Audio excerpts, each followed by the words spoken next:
सो hey guys, स्वागत है आपका आज के इस नई वीडियो में। फ्रेंड्स, आज हम शुरू करने जा रहे हैं वर्णमाला एवं लिपि के बारे में। पिछले अध्याय में हमने राजभाषा और राष्ट्रभाषा के बारे में सारे जो 5 भाग थे वो अपलोड कर दिए हैं।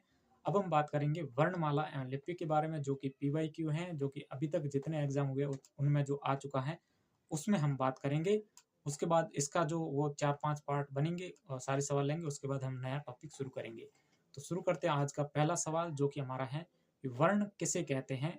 ऑप्शन दे रखे, मैं आपको ऑप्शन भी बताऊंगा ताकि आपको समझ में आ जाए, क्योंकि ऐसे ऑप्शन होते हैं जो कि दिखने में आपको सारे एक जैसे लगते हैं, लेकिन हिंदी के अंदर जो है वो सार्थकता निकलनी बहुत जरूरी होती है।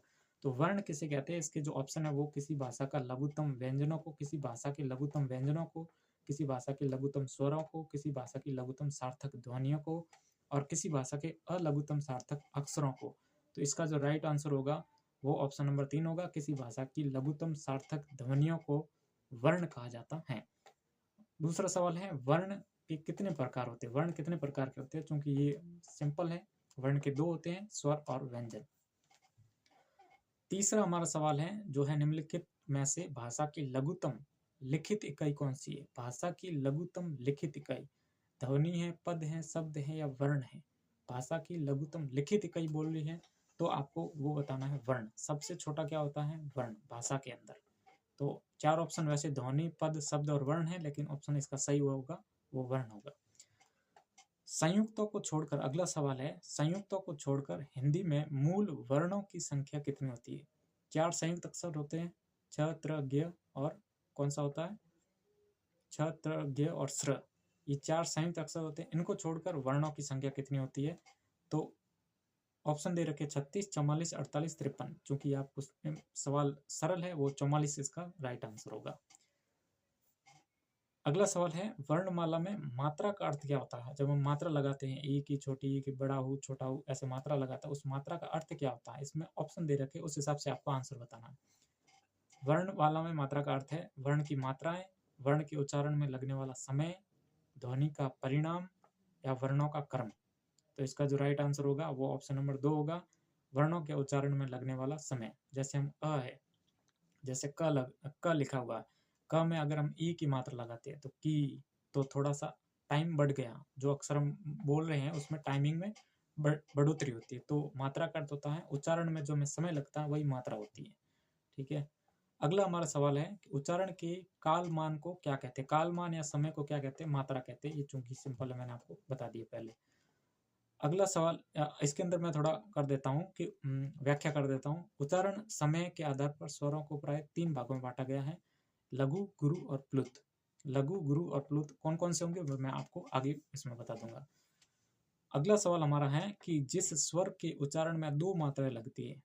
अब वापस मैं बता रहा हूँ, जो लघु, ह्रस्व और बताया था ना, उससे रिलेटेड सवाल है, ताकि आपको समझ में आ जाए कि अगर इनसे सवाल बनते हैं तो कैसे बनते हैं। तो जिस स्वर के उच्चारण में 2 मात्राएं लगती हैं उसे क्या कहते हैं। मूल स्वर, संयुक्त स्वर, गुरु स्वर या लघु स्वर। तो 2 मात्राएं लगती है वो गुरु होता है। बड़ा कौन होता है, गुरु होता है। तो गुरु स्वर इसके अंदर सही हो जाएगा। लघु कौन सा होगा, लघु में 1 मात्रा लगेगी, जैसे कि मैं आपको बता रहा हूँ इसके अंदर। जैसे अ हो गया, छोटी ई हो गया, छोटा ऊ हो गया, री हो गया, ये स्वर होते हैं। ये कौन से होते हैं, लघु स्वर, या इसको दूसरा नाम ह्रस्व स्वर भी कहा जाता है। और जिन स्वरों के उच्चारण में 2 मात्रा का समय लगता है उन्हें दीर्घ स्वर कहते हैं। आ हो गया, बड़ी ई हो गया, बड़ा ऊ हो गया। ए, ऐ, ओ, औ ये दीर्घ है। ऐसा मत सोचना कि ए जो है वो छोटा है। ए, ऐ, ओ, औ ये दोनों, ये चारों क्या है, दीर्घ है। तो ये थोड़ा आपको ध्यान रखना है। अगला हमारा सवाल है, ध्वनि किसकी लघुत्तम इकाई है। ध्वनि किसकी लघुत्तम इकाई है। शब्द की है, भाषा की है, अक्षर की है, व्याख्या की है। आप सोच के देखो कि ध्वनि जो हम, अब मेरे मुंह से ध्वनि निकल रही है, ये किसकी लघुत्तम इकाई है। तो ये भाषा की लघुत्तम इकाई। भाषा की सबसे छोटी इकाई क्या है, ध्वनि।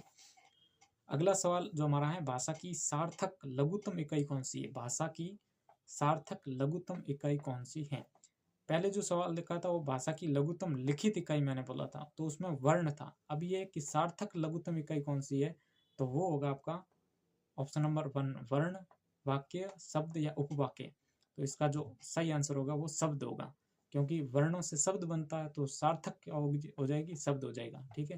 जैसे कमल, कमल, कमल एक सार्थक बन गया, तो ये पूरा शब्द बन गया। तो ये क्या है, भाषा की लघुत्तम इकाई सार्थक में आती है। किस क्रमांक वाली ध्वनि अक्षर ध्वनि कहलाती है? कौन से क्रमांक वाली? ऑप्शन इसमें स से कौन सा षटकोण वाला, ई छोटी ई वाला, च और त।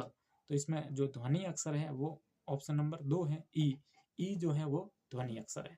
तो इस प्रकार से आज हमने ये सवाल किए। आने वाली वीडियो में और भी इससे रिलेटेड सवाल करेंगे। तो उम्मीद करता हूँ दोस्तों यह वीडियो आपको काफ़ी पसंद आया होगा। पसंद आया तो इस वीडियो को लाइक जरूर करें और चैनल को अभी तक आपने सब्सक्राइब नहीं किया तो चैनल को जरूर सब्सक्राइब करें। मिलते हैं नेक्स्ट वीडियो में, तब तक के लिए जय हिंद।